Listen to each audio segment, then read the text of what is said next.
ঢিঙৰ ধূপগুৰিত সৰ্বভাৰতীয় সংযুক্ত গণতান্ত্ৰিক মৰ্চাৰ সাধাৰণ সভা।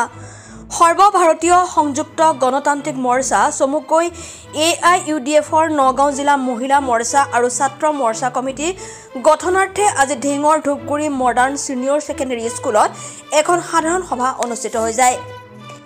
AIUDFৰ নগাঁও জিলা সমিতিৰ সভাপতি মতিউৰ ৰহমানৰ সভাপতিত্বত অনুষ্ঠিত হোৱা সভাখনত নগাঁও জিলাৰ মহিলা মৰ্চা আৰু ছাত্ৰ মৰ্চাৰ কমিটিখন গঠন কৰা হয়।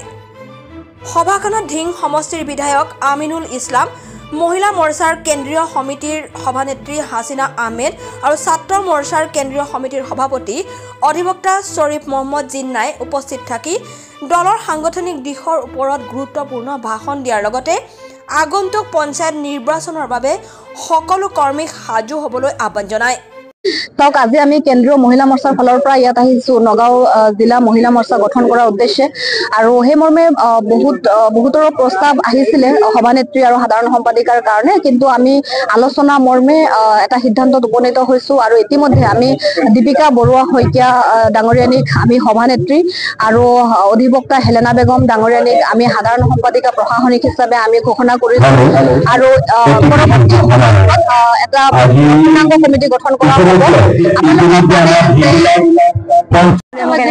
সমৰ্থন জনাই পেলাই মোক এইটো পদবীৰ কাৰণে উপযুক্ত বুলি ভাবিছে, সেয়ে মই চবকে ধন্যবাদ জনাব বিচাৰো। মহিলাসকলক কি আহ্বান জনাব? মই এইটোৱে ক'ম, আগৰ পৰাই পুৰুষসকলে ইয়াতে ৰাজনৈতিক ক্ষেত্ৰখনত নিজৰ স্থান বনাই আহিছে। মই এতিয়া এইটোৱে ক'ব বিচাৰিম যে আমাৰ মহিলাসকলো পুৰুষতকৈ কম নহয়, তেওঁলোকো আগুৱাই আহক আৰু ইয়াত প্ৰাৰ্থিত্ব প্ৰদান কৰক আৰু নিশ্চয় আমিও আগবাঢ়ি যাম। যদি বেচামাৰী বাহিৰে তোমাৰ জিলা পৰিষদ সদস্য হিচাপে মানে শিকাই লৈ যায়, তোমাৰ প্ৰথম কাম কি হ'ব? হয়, মোৰ প্ৰথম কাম এইটোৱে হ'ব যে তাত থকা যিখিনি সাধাৰণ মানুহ আছে তেওঁলোকৰ সমস্যাখিনি মই চাবলৈ চেষ্টা কৰিম আৰু লগতে মহিলাসকলৰ কাৰণে মই কাম কৰিবলৈ চেষ্টা কৰিম। জিলাৰ ফালৰ পৰা দিয়ক আৰু আপুনিতো চেণ্ট্ৰেলত মই ৰাখিম ভালকে, আপোনালোক ওলাওক এতিয়া ধুনীয়াকে মোৰ লগত কাম চাম কৰক। আমাৰ বাইদেউ আছে, মানে মহিলাটো আমি শক্তিশালী কৰিব লাগে আৰু ছোৱালী ছোৱালী হয় তাইকতো দিলো মই ভালকে কৰিবা আৰু হেৰি কৰিবা, মোৰ নাম্বাৰটো ল'বা, মানে তোমালোকে যিটো পূৰ্ণাংগ জাতিৰ হাতত প্ৰথম হাতিয়াৰ লাগিব, দুটা হাতিয়াৰ লাগে। প্ৰথম হাতিয়াৰটো হ'ল এটা কলম লাগিব জাতিৰ হাতত, যিটো আমাৰ কাৰণে ৰাজনৈতিক অধিকাৰ লাগিব।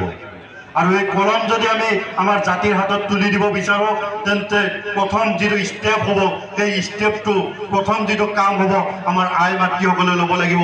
আমাৰ সৰু সৰু যিসকল সৰু ভাই ভণ্টি আছে, আমাৰ যিসকল কণমানি ল'ৰা ছোৱালী আছে, তেওঁলোকৰ হাতত আমি কিতাপ তুলি দিব লাগিব, তেওঁলোকক আমি বিদ্যালয়মুখী কৰিব লাগিব।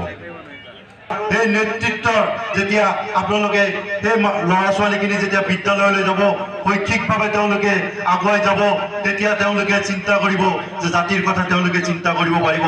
আৰু সেই যেতিয়ালৈকে মাত নামাতিব তেতিয়ালৈকে মই ভাবোঁ যে সেই অনুষ্ঠানেই হওক বা সেই সমাজখনেই হওক কেতিয়াও পূৰ্ণাংগতা লাভ নকৰে বা সম্পূৰ্ণতা লাভ নকৰে বা উন্নয়নৰ ক্ষেত্ৰত কেতিয়ালৈকে উন্নয়ন নহয়। গতিকে আমি বিশেষকৈ 50% মহিলা হিচাপে মই ভাবোঁ যে আগন্তুক সময়ছোৱাত এই জিলা নগাঁও জিলাৰ এই মহিলাসকলে যেতিয়া বলিষ্ঠ কণ্ঠৰে মাত মাতিব, নগাঁৱত এই মহিলা মৰ্চাত থাকি আপোনালোকে যাতে শক্তিশালী ৰূপত মহিলা মৰ্চাটো গঠন কৰি আমাৰ পেৰেণ্টছ কৰি আমাৰ যুৱ মৰ্চা, মহিলা মৰ্চা, আমাৰ ছাত্ৰ মৰ্চাৰ সৈতে একত্ৰিত হৈ যাতে ভালদৰে কাম কৰি নগাঁও জিলাটো এটা শক্তিশালী ৰূপত এক দল গঠন কৰি ধুনীয়াকৈ কাম কৰিব পাৰে, তাৰ বাবে আমি কেন্দ্ৰীয় মহিলা মৰ্চাৰ ফালৰ পৰা জিলা মহিলা মৰ্চাক যিখিনি সহায় সহযোগিতা কৰিব লাগে আমি কৰি যাম। আমাৰ কিছু ভুলৰ বাবে হয়তো আমি ফলাফল কিছু বেয়া হৈছে যদিও আমি আমাৰ মনোবল আমি দুৰ্বল অনুভৱ কৰা নাই। আগন্তুক সময়ছোৱাত যাতে আমি ৰাইজৰ কাষত গৈ আমাৰ সাংগঠনিক ভেটি মজবুত কৰি আমি ৰাইজৰ স্বাৰ্থত যাতে আৰু ভালদৰে কাম কৰিব পাৰোঁ, তাৰ বাবে আমাৰ প্ৰস্তুতি অব্যাহত আছে। সেই উদ্দেশ্য আগত ৰাখি আজি আমি নগাঁও জিলাত আহিছোঁ। আমাৰ নগাঁও জিলাৰ সন্মানীয় সভাপতি মতিউৰ ৰহমান চাহাব, তেখেতৰ যি বলিষ্ঠ কণ্ঠ আৰু বিগত সময়ছোৱাত তেখেতৰ যি কাৰ্যক্ৰমণিকা আমি দেখিছোঁ, গতিকে তেখেতে এই সময়ছোৱাত এই সমষ্টিত বা এই জিলাত যেনেদৰে কাম কৰি আছে, আমাৰ ইয়াত সন্মানীয় বিধায়ক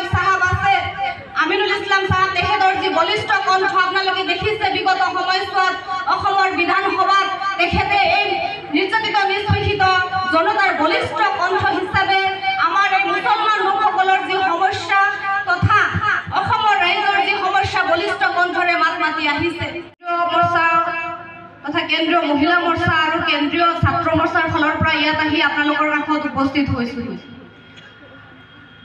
আপোনালোকে জানে যে AUDF দল এনেকুৱা এটি দল যি দলে নিষ্পেষিত নিৰ্যাতিত জনতাৰ কণ্ঠস্বৰূপ আৰু যি দলত মহিলাক আটাইতকৈ বেছি সন্মান প্ৰদান কৰা হয়।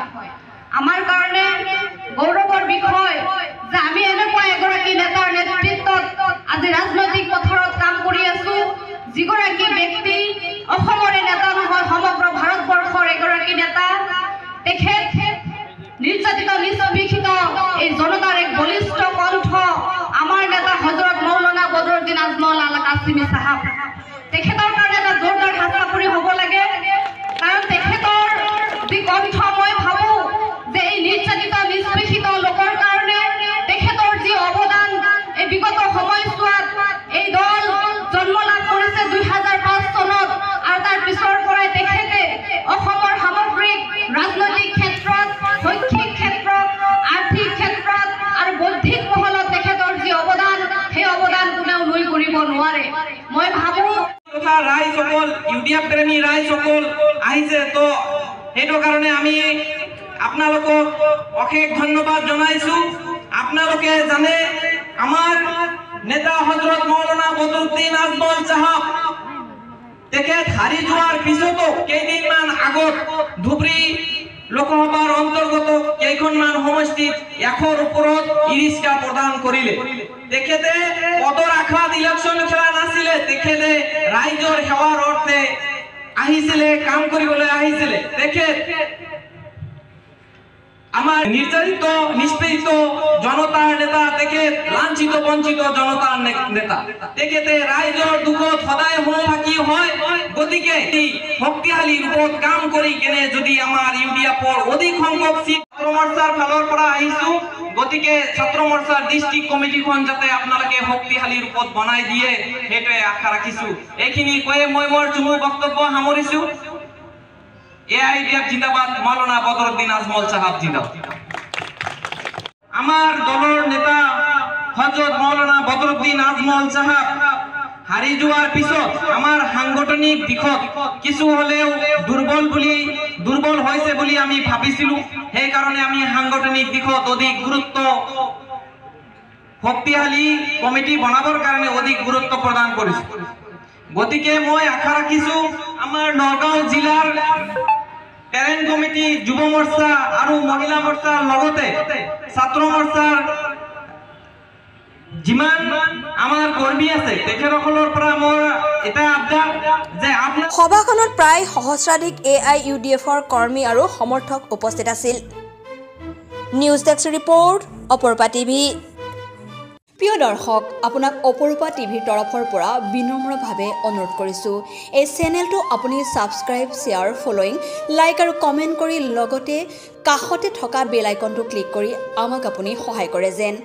আপোনাৰ এই সহায় সহযোগিতাই অপৰূপা টিভি চেনেলটোক জীয়াই ৰখাত বিশেষভাৱে সহায় কৰিব।